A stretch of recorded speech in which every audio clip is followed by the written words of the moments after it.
Andro vitsivitsy lasa izay moa dia nisy ny fifidianana ho filohan'ny FJKM vaovao ka lany ho filohany izany FJKM vaovao izany i Pastera Zaka Andriamampianina. Ny Pastera Zaka Andriamampianina no lany ho filoha fahenina hitantana ny FJKM mandritra ny 4 taona. Izy arak'izany no mandimby ny Dokotera Irako Andriamahasoa Ami izay niandraikitra izany toerana izany teo aloha. Arabena arak'izany ny fiangonana Jesosy Kristy eto Madagasikara izay nahazo filoha vaovao. Arabena ihany koa ny filoha vaovao FJKM Andriamatoa Pastera Zaka Andriamampianina. Hombatsika mandrakariva ny Jesosy Kristy tompontsika ary hitantanantsika hatrany hatrany izy sy ny fitiavany miaraka amin'ny famindrampony.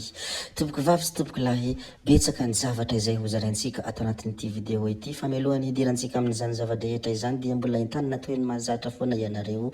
Aboneny chaîne-tsika ary asio j'aime ny video. Indrindra apetraho ihany koa ny komantira. Ndeha aloha hidirantsika vetivety izany fanaovana abonnement izany mialohany hirisoantsika amin'ny resaka zay ataontsika. Ndao ary tompoko lahy, ndao ary tompoko vavy.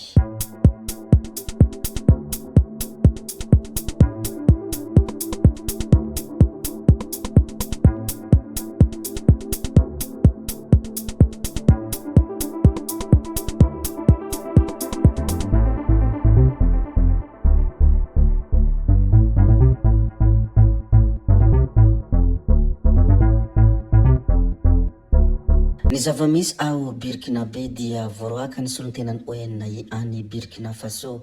Persona non grata ao Burkina Faso Ramatoa Carole Flora, solontena mahagatra ny firenena mikambana no izy ambaran'ny gouvernemanta Burkinabe fa mamoaka vaovao tsy marina sy manakorontana ny saim-bahoaka. Nisy nitatitra momba ny fampiasan'ny tafika ankizy tsy ampy taona izay navoaka ny firenena mikambana ka tsy nafaly ny mpitondra. Sady tsy niherana no tsy misy fototra mazava mantsy hoy ny mpitondra io tatitra io. Na izany aza dia mandalahatra ny fiarahamiasa amin'ny ONU i Burkina Faso hoy ny mpitondra tenin'ny gouvernemanta fa ity Ramatoa ity kosa no tsy lany ny vavony. Fa ny ao Madagasikara tanindrazana kosa dia resaka filaminam-bahoaka. Ministry ny filaminam-bahoaka mitondra fisaorana ho an'ireo polisy pirenena ny asa nandritra ny SADC.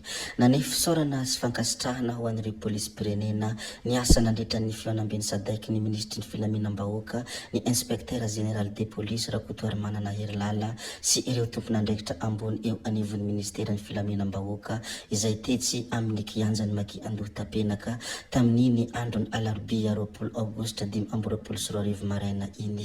Nambaran'ny ministra nandritra ny lahateny fa tena naneho fahavononana sy fahavitriana tanteraka ireo polisy rehetra nandray anjara tamin'ny fiarovana sy ny fandaminana ny hetsika rehetra nandritra ny fivorian'ny SADC izay teto a Madagasikara. Zay moa ny mikasika ny filaminam-bahoaka ny hoe nitondra teny fisaorana ho an'ireo polisy pirenena izay niasa nandritra ny SADC ny ministry ny filaminam-bahoaka. Rehefa voalaza moa ny mikasika an'izay dia andeha arisika hilaza ny zavatra hafa indray. Hiresadresaka ny mikasika ny fakitra Sofia Moisika sy ny governorany fakitra Sofia mandeha ny fanamboarana ny lalan-dratsy rehetra amin'ny lalam-pirenena fahenina tsy aiza moa izany fa Ambondromamy sy Ambanja. Tonga nitsidika ary nanaramasy ny fanamboaran-dalana ratsy sy mampitarena ny mpandeha amin'ny lalam-pirenena fahenina ny governorany fakitra Sofia sy ny talem-pakitry ny asa vaventy izay nisolotena ny ministra ary ireo solotena avy amin'ny Banque Mondiale izay mamatsy ny fanamboarana sy fanarenana ny lalam-pirenena fahenina izay mampitohy any Ambondromamy sy Ambanja. Lalan-dratsy rehetra amin'ny lalam-pirenena fahenina izay mampanahirana ny vahoaka fa indrindra ny mpampiasa lalana ity asiam-panamboarana ity. Efa ao analamokina azy be Anjiamangirina izy ireo izao ary efa mandeha ny terasema ary horakofana goudron izy io raha ny loharanom-baovao avy any antoerana. Voalaza ihany koa fa amin'ny io toerana io ny tena mampanahirana ny mpandeha sy mpampiasa lalana no naharatsy andalana taloha. Tsy eo ihany no asiam-panamboarana fa eny amin'ny fidirana Anjiamangirina somary misy ranom-potaka ka mampanahirana rehefa fotoam-pahavaratra.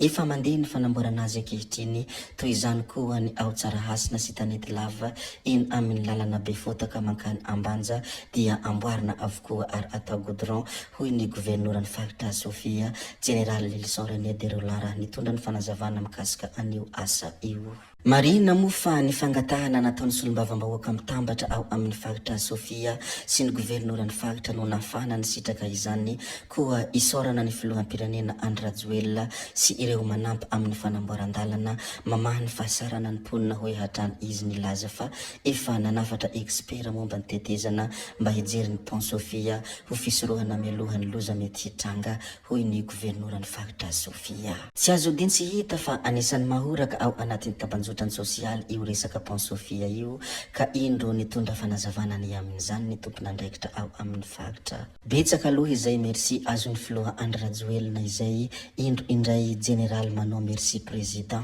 Fa ny any amin'ny commune Renivohitra Ambatondrazaka kosa miara-dalana ny fanamboarana ny lalana avy eo amin'ny vasta mahazo ny assurance aro mivoaka amin'ny hotely voahirana sy ny famahana ny olana ny rano miangona sy ny fanadiovana ny lakan-drano ao Amparikely mahazo ny teknika izay antony mampitohana ny rano eo amin'ny vasta. Miara-miasa amin'ny fiadidiana ny commune Renivohitra Ambatondrazaka amin'ny fanatanterahana ireo asa ireo ny fiadidiana ny faritra Aloatra Mangoro izay nanolotra ny fitaovana hanamboarana ny lalana.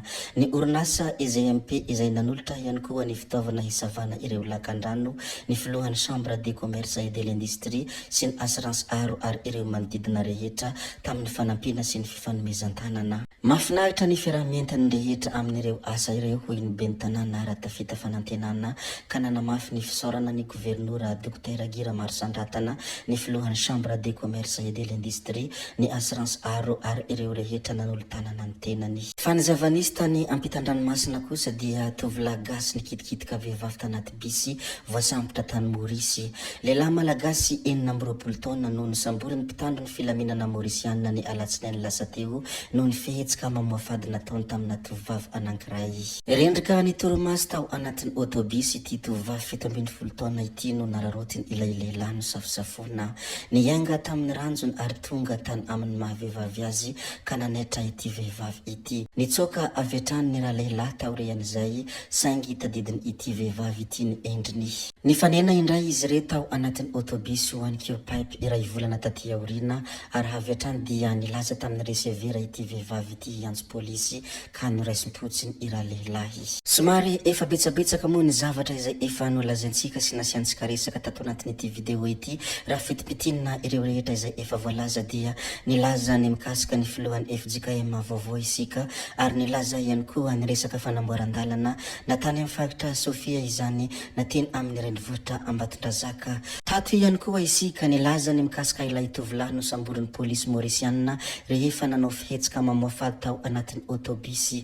Nilazalaza ihany koa ny mikasika ny filamenam-bahoaka isika sy teny fisaorana ho an'ireo polisy pirenena ny asa nandritran' izany sadaika izany. Tsy latsa-danja amin'izany ny filazantsika ny mikasika ONI any Burkina Faso ka hoy hoe somary efa betsabetsaka ny zavatra izay efa voalaza ka tsy valam-parana intsony ajanona antsika hatreko ny videontsika ary tompoko vavy sy tompoko lahy. Koa dia ankasitrahana eram-po eran-tsaina ianareo na vitana ianao hatramin'ny farany ary mbola entanina foana ny mbola hanaraka ny video manaraka izay alatsaka iaty misesisesy zay fa tsy halavenen'ny resaka hametra beloma izay veloma vetivety amin'ny manaraka indray ino manao ny misimisy veloma ary tompoko lahy veloma tompoko vavy.